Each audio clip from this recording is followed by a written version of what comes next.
A promising sign of hope and recovery.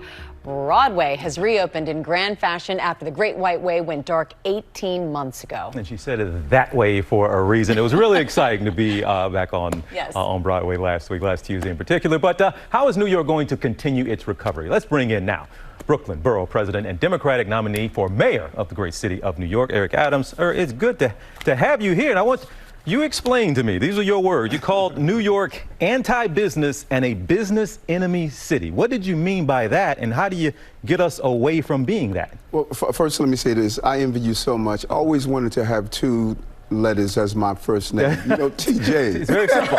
Simple stuff.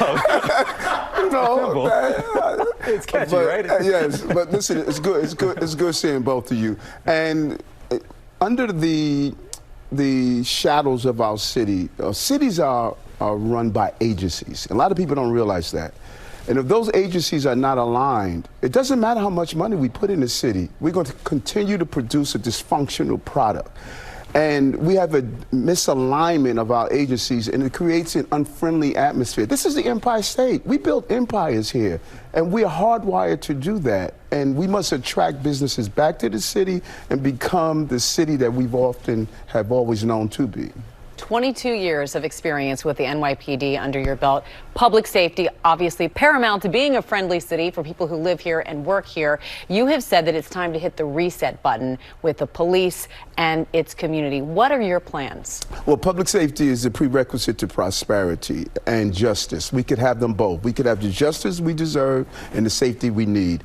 I'm going to speak with all my police unions, my police officers. I wore that bulletproof vest for 22 years and protected the children and families of the city.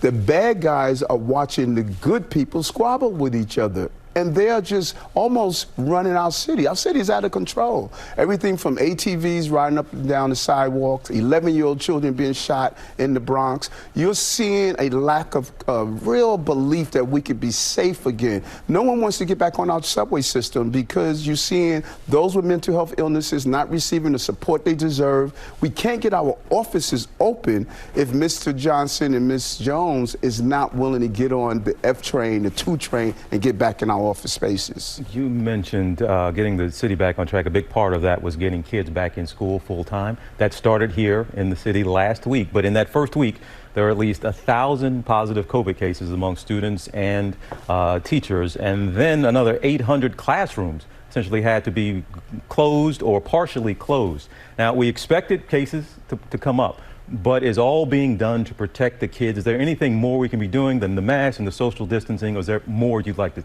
see? No, we are doing a good job. And listen, you know what, America, we better deal with this. COVID will be here. It's a formidable opponent.